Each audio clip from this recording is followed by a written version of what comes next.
Le gouvernement qui veut supprimer les 2 jours fériés, lundi de Pâques et le 8 mai, faire rentrer 4,5 milliards d'euros, presque 4,2 milliards. Mais si on travaille ces 2 jours-là, on ne sera pas payé en plus. Est-ce qu'on se ferait pas arnaquer par M. Bayrou? On en parle avec vous au 32-16. Produire plus, ça veut dire que le pays travaille plus, qu'il a plus d'activité, et c'est à partir de cette idée que j'ai proposé, l'idée controversée, qui a fait beaucoup de commentaires, de restreindre le nombre des jours fériés. Je suis tout à fait ouvert sur de quel jour il s'agit. Si on travaille un jour de plus, ou 2 jours de plus, alors ça veut dire que le pays tout entier produit plus. Je ne veux pas travailler, je ne veux pas déjeuner, je veux seulement oublier, et puis je fume. Donc vous venez réagir au 32-16, bien évidemment. Ça, c'est le projet, lundi de Pâques et 8 mai, dans le cadre de la loi de finances 2026. Le rendement, 4,2 milliards. Le document, la lettre, a été envoyé aux partenaires sociaux. En fait, que dit François Bayrou, le chef du gouvernement? Là, c'est une petite vidéo qui date du 5 août, dans laquelle il s'adressait aux Français, François Bayrou. Le gouvernement, en fait, demande aux partenaires sociaux de travailler d'ici au 1er septembre, dire s'ils veulent, oui ou non, engager une négociation sur le dossier. Donc, d'ici le 1er septembre, les partenaires sociaux disent « Oui, monsieur le Premier ministre, on est OK pour discuter ». Une fois qu'ils disent « Oui, on est OK pour discuter », eh ben, Didier, s'il te plaît, eh bien là, ils ont jusqu'au 30 septembre pour dire « On valide on ou est pas ». contre. Voilà Ils ont jusqu'au 30 septembre pour dire on est contre. Des jours fériés ou pas. Alors, est-ce que c'est supprimer ces jours fériés? Vous êtes pour? Vous êtes contre? Est-ce que c'est l'arnaque pour les salariés? C'est au 32-16 que ça se passe parce que, en fait, ce que dit le document qui a été envoyé aux partenaires sociaux, c'est que les salariés mensualisés et les agents publics ne seront pas rémunérés davantage pour les nouvelles heures de travail.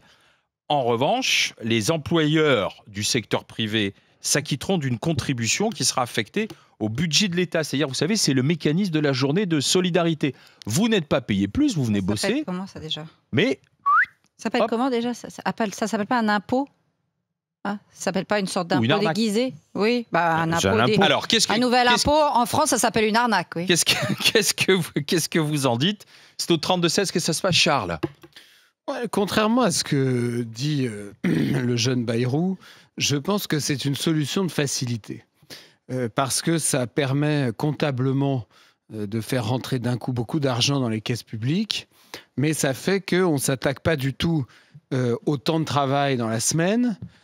Ça fait qu'on ne s'attaque pas du tout à la question des pensions de retraite. Pourquoi est-ce que ce serait les gens qui payent les pensions qui devraient faire un effort et pas ceux qui les perçoivent?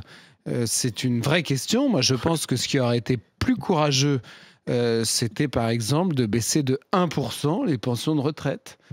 Ça vous faisait faire des économies très substantielles, plus importantes que ces 2 jours de corvée, et c'était beaucoup plus courageux. Là, je pense par ailleurs que, au fond, c'est un gris-gris qui est agité pour négocier ensuite et pour donc retirer le truc. Mais comme il en a mis 2, ça veut peut-être dire qu'il veut tomber au moins sur 1. Moi, j'ai beau être favorable au travail et constater que c'est l'un des arguments, hein, c'est pour dire que les Français sont ceux qui travaillent parmi les moins ou c'est les moins productifs. J'ai vu là, même dans la presse de gauche, je ne sais plus ce que c'est, dans quel... non, j'ai vu que même Bayrou, disait que le travail était devenu une notion presque anachronique en France aujourd'hui. C'est-à-dire les gens vraiment foutent plus rien et le truc est institutionnalisé.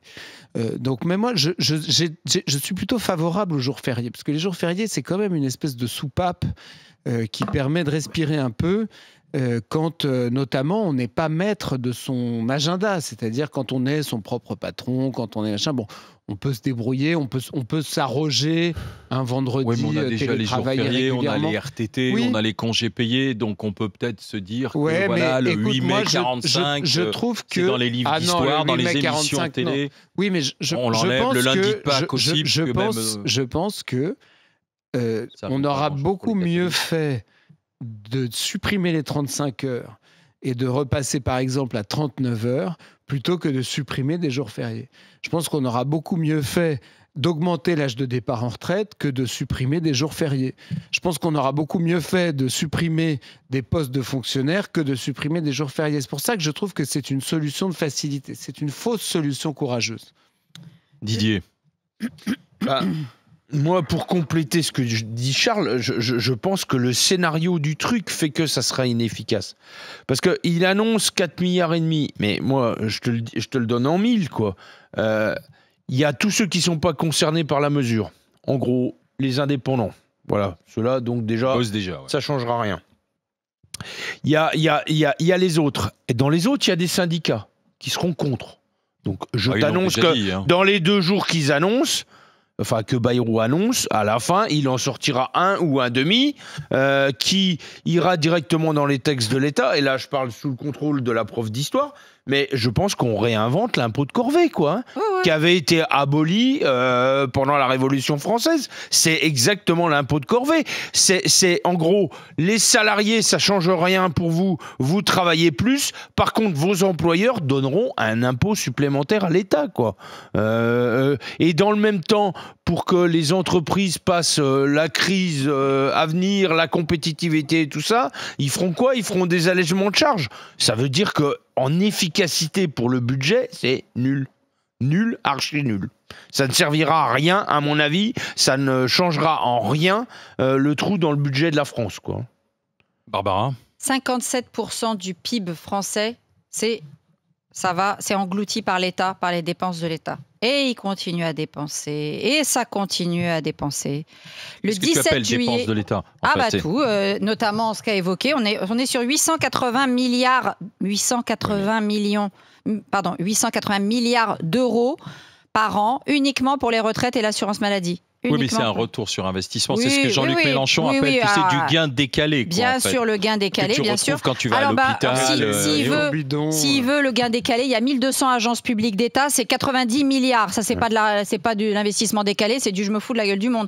Il y a 1200 agences publiques. Allez, Milei, viens avec ta tronçonneuse, ça ne fera pas de mal. Tout ça, c'est des hauts fonctionnaires qui ont bien besoin, ou des fonctionnaires en disponibilité, qui ont bien besoin d'aller faire autre chose ou d'aller vraiment travailler. Le 17 juillet, je suis fonctionnaire, donc j'ai pas de problème à le dire, mais moi, je suis une petite fonctionnaire. Je suis des petites fonctionnaires à 2500 balles, d'accord, comme nos collègues, les policiers, les magistrats, etc. Donc nous, on nous touche pas, d'accord, parce que c'est nous qui faisons tenir à peu près le dernier semblant de service public qui tient à peu près la route. Et encore, je vous dis, l'éducation nationale, la santé, il n'y a plus rien qui tient la route. Mais encore, il faudrait augmenter votre taux de travail à vous aussi. Mais bon. Oui, non, mais attends, d'abord que... Moi, dans l'éducation nationale, je t'augmenterai volontiers le temps de travail. Moi, je veux bien qu'on nous augmente le temps de travail, si on nous augmente aussi un petit peu nos salaires qui méritent d'être augmentés. Mais moi, d'abord, dans un premier temps, non. Oui, mais d'abord, eux qui fassent leur boulot et qui balayent devant leur porte, les hauts fonctionnaires avant les petits fonctionnaires, excuse-moi. Mais quand les hauts fonctionnaires auront fait le boulot, pas de problème. Moi, je suis d'accord, mais pas tous en même temps. Tous en même temps. Le 17 juillet, qu'est-ce que c'est le 17 juillet ? Le 17 juillet, c'est le jour de libération fiscale et sociale. C'est-à-dire qu'à partir du 17 juillet, ce que vous gagnez, c'est enfin pour vous. En moyenne, parce qu'il y a des gens, c'est le 17 novembre. Hein. Exactement. Mais en moyenne. Et on est le pays le plus tardif de l'OCDE. Hein. La plupart des gens, c'est mai, juin, voire certains pays de l'OCDE, c'est avril. Nous, à partir du 17 juillet seulement, vous travaillez pour vous. 94% des recettes de l'État, c'est la fiscalité. Et il va continuer, parce que c'est ça, nous faire bosser sans être payé, c'est de la fiscalité déguisée. Donc c'est se foutre du monde, Il y a des milliards et des dizaines de milliards d'économies à faire. Moi, je peux même vous en proposer une. Il y a 25,3 milliards de contributions à l'Union européenne. Allez, un peu moins. La France, elle en a ras-le-bol de payer pour Ursula. Je sais que c'est la grande amie de M. Macron et que c'est sa future carrière de président de l'Europe fédéraliste, mais on n'en veut pas. La France va réduire son enveloppe déjà. Hein, non, c'est pas réduire son enveloppe. Il faut qu'elle sabre dans son enveloppe et qu'on sabre une bonne fois pour toutes cette Union européenne dont on ne veut plus et qui nous a foutus dans la mouise. Donc là, des dizaines de milliards, ils existent. On peut aller les chercher. Non, qu'est-ce qu'on dit aux gens ? Allez, vous allez travailler 2 jours de plus parce qu'en plus, c'est tout juste s'il ne nous dit pas qu'on est des feignasses. Donc il y en a. J'espère vraiment qu'à la rentrée, ça va barder parce que là, il y en a à ras-le-bol. Il le dit, les actifs français comme produire plus, c'est avant tout travailler plus. Oui, les actifs français comme leurs voisins européens travaillent moins que les actifs américains. C'est ce qu'on dit du côté de Matignon. Donc mais c'est quand même nous dire qu'on travaille pas assez. Mais qu'il décide qu'on vit à l'américaine alors. Non mais attends, c'est des gens qui passent leur vie à bénéficier eux-mêmes du gros matelas et maintenant ils viennent nous parler de c'est pire que ça, c'est que les copains on les touche pas, non mais attends. Je voyais que Mariam Pannier-Runacher se félicitait ce week-end que le budget de l'OFB est maintenu, quoi. L'Agence française de biodiversité, qui sert à peu près à faire chier les paysans et les ruraux, parce que c'est sa principale activité, elle se félicitait que tout était maintenu en ordre, quoi. Donc ça veut dire que ceux qui font les efforts, c'est toujours les mêmes. L'Agence française de la toponymie, tu m'expliques l'utilité Aurélie est avec nous, elle est enseignante en collège du côté des Bouches-du-Rhône. Bonjour Aurélie. Bonjour. Qu'est-ce que vous en pensez alors de cette suppression potentielle des jours fériés? Alors dites-moi. Alors je pense que, encore une fois, on tape sur les mêmes, c'est-à-dire les salariés, mais aussi les chefs d'entreprise. Qui fait bouger le pays aujourd'hui? Qui fait vivre le pays aujourd'hui? Qui met de l'huile dans les rouages du pays aujourd'hui? C'est les travailleurs et les chefs d'entreprise. Encore une fois, toujours une fois, ça va être les mêmes qui vont recevoir. Et surtout qui vont donner. Là, franchement, je pense que tous, on en a marre de chez marre. Franchement, on arrive au bout du bout du bout. Bientôt, nos salaires ne nous suffiront même plus pour vivre. Aujourd'hui, je sais pas, on parle de partout que une grande masse de la population arrive à mettre de côté des millions et des millions. Mais franchement, ils doivent pas vivre la même vie que nous. Je suis scandalisée. Vous, en tant qu'enseignante, vous voulez garder votre 8 mai et vous voulez garder votre lundi de Pâques, quoi. Pas question de venir bosser. Franchement, si demain, on me dit, OK, ça c'est la contribution que vous allez faire, et toutes les mailles de la société, voilà la contribution que eux, ils vont faire. À la rigueur, ça serait équitable. Mais là, qui est-ce qu'on assassine? À qui on enlève l'oxygène? Franchement, on n'est pas assez nombreux en France, les personnes qui travaillent. On ne peut plus tout assumer. Alors j'entends, chacun essaye de gratter et garder un petit peu ses petits avantages.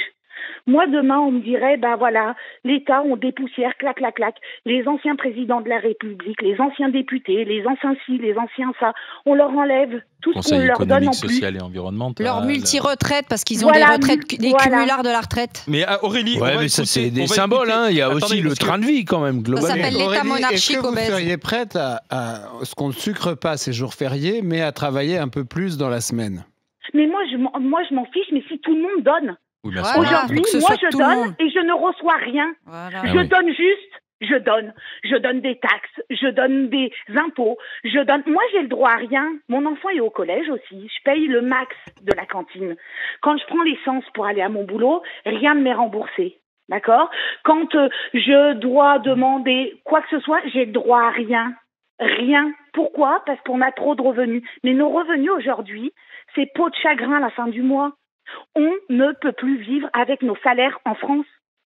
On ne peut plus. Alors Aurélie, on est au bout de l'acceptabilité de l'impôt. Si tu viens travailler 2 jours de plus sans être payé plus, ça s'appelle effectivement se faire avoir et donner à l'État. Il y a autre chose que Bayrou il n'a pas pensé, c'est qu'on est aussi dans un État qui a tout basé son développement sur le tourisme. Et enlever 2 jours et enlever 2 jours de fériés en moins, c'est quand même aussi des rentrées fiscales qui vont s'amenuiser par rapport à ces 2 jours.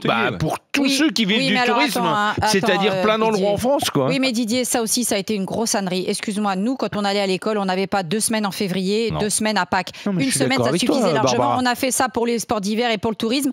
Moi, je suis désolée. Si la France était un pays qui avait une activité productive beaucoup plus variée, elle ne serait pas là à toujours tout miser sur le tourisme. Donc, le tourisme, c'est pas non plus l'alpha et l'oméga. Ça, c'est un fait aujourd'hui. Je te dis pas que c'est bien. Je te dis qu'aujourd'hui, maintenant que tu as lâché tes industries, que tu es en train de lâcher ton agriculture, que tu vis que du tourisme, enlever 2 jours de fériés, c'est du tourisme en moins, c'est tout. Je regarde ça que sous l'angle PIB, c'est tout. Mickaël veut intervenir dans la discussion après le coup de gueule, le coup de colère d'Aurélie. Bonjour Mickaël. Oui, bonjour. Vous êtes dans l'Oise, vous êtes responsable d'opérations ferroviaires. Qu'est-ce que vous en dites? Prêt à sacrifier 2 jours fériés ou pas alors? Moi, je suis prêt à sacrifier tous les jours fériés chrétiens. La France est un pays laïque, il n'y a pas de justification à voir le 15 août, par exemple. Voilà. Après, le 8 mai, Le 8 mai, c'est plus les patrons. Les patrons détestent le mois de mai, donc c'est pour ça qu'ils ont fait le 8 mai. Mais plutôt que le 8 mai 45, ils devraient enlever le 11 novembre, par exemple, parce qu'il n'y a plus de poilus. Donc ça sert à rien de faire une commémoration pour honorer la mémoire de ceux qui sont morts. Il n'y a plus besoin de Noël parce qu'il n'y a plus de Jésus-Christ non plus. Ouais, puis on n'a qu'à aussi Enfin, allumer notre clope sur le Laissez soleil finir inconnu aussi. Attendez, laissez finir Michael. Les Allemands sont en train de se réarmer quand même. Hein. Il y a un postulat de base, c'est on ne touche pas aux gens qui ont de l'argent. Voilà. Donc on laisse les milliardaires, on laisse les millionnaires tranquilles. À partir du moment où le postulat de base est posé, pour faire des économies, il faut taper sur la masse, sur la population qui travaille. Il n'y a que ça. Donc ce que j'aimerais bien de la part de l'État, c'est qu'il fouille un peu plus les poches de Bernard, de Françoise, de Xavier, de tous ces milliardaires qui optimisent, on va dire, leur argent pour ne pas payer. C'est-à-dire qu'on ne va pas chercher l'argent au bon endroit, là. On épargne les copains, c'est ce que vous dites, quoi, Michael. Mais vous savez que augmenter les recettes, ça n'est pas faire des économies. Ah oui, voilà. c'est ça. Vas-y. Non, je réponds à Michael. Attendez, Michael, parce que Charles vous répond. Non, mais je veux avoir un dialogue avec lui. Vous êtes d'accord que augmenter les recettes, ça n'est pas faire des économies? Non, ça c'est un autre débat. C'est l'utilisation de l'argent. Ça, c'est autre chose. C'est un autre débat. On est d'accord. Quand vous faites des économies, est-ce que vous augmentez vos recettes ou est-ce que vous réduisez vos dépenses? Non, on ne peut pas réduire les dépenses. On ne peut pas. C'est juste pas les dépenses publiques, on ne peut pas les réduire. Les gens sont de plus en plus pauvres. Oui, non, ça va. On n'est pas non plus au Soudan. Il ne faut pas exagérer. Oui, mais il faut regarder la tactique de François. On peut pas réduire. François Bayrou, ce qu'il veut, c'est durer et éviter des grèves et des conflits. Donc à chaque fois, il confie le dossier aux partenaires sociaux, et qui sont là pour ça d'ailleurs, en leur disant sur les retraites, il y a eu le conclave, vous n'avez pas pu vous mettre d'accord, c'est pas de ma faute. Il ne leur propose pas de supprimer le 1er mai, que je sache. C'est de la vôtre. Là, sur les jours fériés, c'est pareil. Ils donnent le pas religieux le 1er mai. Aux partenaires sociaux en disant, mettez-vous d'accord, je vous laisse la responsabilité. T'as vu d'ailleurs, il leur donne 1 mois, et s'ils arrivent à se mettre d'accord, enfin il leur donne 15 jours, si vous arrivez à vous mettre d'accord, je vous redonne 1 mois. Et donc derrière, les partenaires sociaux, voilà les propositions des partenaires sociaux. C'est pas moi. Vous n'avez pas réussi. Tant pis, c'est pas de ma faute. Il le sait qu'ils se mettront pas d'accord. Ouais, là, ils sont déjà vent debout. En plus, là, au cœur de l'été, il le sait bien. Le coup de je vous donne la main pendant 1 mois, c'est de la fumée. C'est juste pour dire vous avez pas voulu, je vais trancher. Après, derrière ça, moi, j'arrive pas à comprendre. Pourquoi Enfin, tu vois, la réaction de Michael, moi, elle m'interroge. De dire aujourd'hui, les salariés sont vent debout en disant on va aller travailler 1 jour de plus, c'est de l'impôt pour nous. Mais non, c'est pas du tout ça qui est présenté, puisque tu vas travailler, certes, mais tu seras pas payé plus. Mais c'est ton patron qui va payer la contribution. Tu seras pas payé du tout. C'est même pas que tu seras pas payé. Tu conserves ton salaire. Non, il l'a dit, Bayrou, il a dit ce seront des jours non rémunérés. C'est ce que j'ai compris. Les jours en question ne sont pas payés puisque tu n'es pas payé plus par définition. Et le jour que tu fais en plus n'est pas payé. Tu travailles gratuitement pour l'État. C'est-à-dire que tu travailles gratuitement pour un État qui contracte de la dette depuis le milieu des années 80 et qui contracte de la dette avec aujourd'hui la part de remboursement des taux d'intérêt qui est supérieure au premier budget de l'État. Donc voilà, on est sur 54 milliards et on nous prévoit même 75 milliards en 2027 pour les intérêts de la dette à rembourser. Qu'est-ce qu'on fera pour le rembourser? On va s'endetter. Ça nous fait gagner 4 milliards. Voir ce que vous en pensez. Il y en a qui se frottent les mains. Il y en a qui se frottent les mains. C'est nos créanciers, ceux qui achètent notre dette, les fonds souverains dont on sait d'où ils viennent. Supprimer les jours fériés, est-ce que c'est une arnaque pour les salariés ou une bonne idée? C'est une arnaque, quasiment 95%.